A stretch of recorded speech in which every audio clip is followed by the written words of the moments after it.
चलो इधर देखो बाबू, इससे पहले हम लोग क्या पढ़े थे? क्वाड्रेटिक पॉलिनोमियल, द्विघात बहुपद, जिसमें हम लोग पढ़े थे alpha beta A B C. Alpha beta क्या था? 0, जिसको शून्य बोलते हैं। पिछले लेक्चर में कुछ क्वेश्चन भी मैंने क्या करवाया था आपको, है ना? देखो, alpha plus beta is equal to minus B by A, alpha into beta equal to C by A, पढ़े थे ना? Sum of zeros and product of zeros. Important point ये है कि इसमें बी और ए और सी और ए बहुत सोच समझ के रखना है।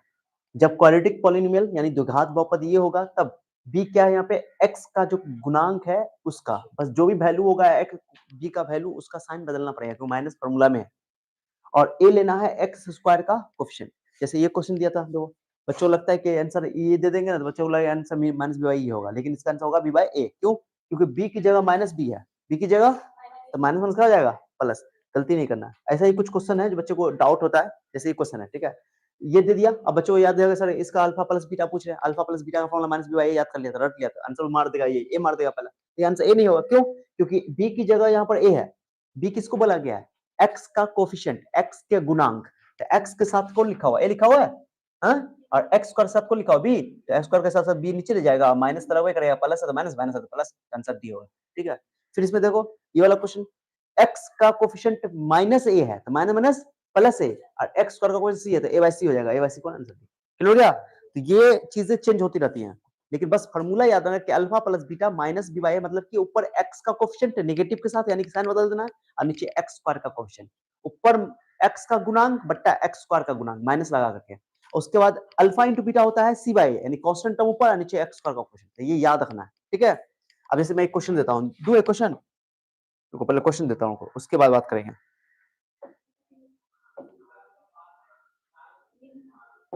जैसे देखो, एक क्वेश्चन ये भी है, यहाँ भी बता दिया, जैसे अल्फा बीटा इसका क्या होगा? Alpha into beta, alpha into beta का फॉर्मूला सी बाई ए होता है। सी क्या होता है? कांस्टेंट टर्म करना है यहाँ पे ए, और ए की जगह बी, ए की जगह बी है। फिर यहाँ बताओ, यहाँ पे अल्फा इंटू बीटा निकालना चाहते हो तो सी बाई ए होता है कांस्टेंट टर्म बी है और ए की जगह सी है। खत्म। क्लियर हो गया? तो इस बात का ख्याल रखना है। जैसे कि सवाल है, एग्जाम में दे देगा, बोलेगा इसका अल्फा प्लस बीटा बताओ, क्या बताओ? तो बोलो तो एक्स स्क्वायर के गुना में कितना है? 1, एक्स के गुना में कितना है? -1, और सी का वैल्यू कितना है? 2, यानी कि जो माइनस है वो भी लेना पड़ेगा। तो अल्फा प्लस बीटा निकालो तो फॉर्मूला क्या पड़ेगा? Minus B by a. B की जगह कितना है? -1। बी का साइन बदलना पड़ता है, प्लस होता है तो माइनस लेना पड़ता है, माइनस होता है तो वो अपने आप बदल जाएगा, माइनस माइनस क्या हो जाएगा? प्लस हो गया, और ए की जगह 1 है। अल्फा इंटू बीटा निकालना है तो सी बाई, ये क्वेश्चन बोर्ड एग्जाम में, हिंदी मीडियम बोर्ड यानी बिहार बोर्ड में, यूपी बोर्ड में सब में आता है 2 नंबर में, ओके? या ऑब्जेक्टिव में भी आ सकता है। Alpha into beta C by, C की वैल्यू 2 है, ए की जगह हो गया। अभी सवाल देख लो, क्लियर हो गया?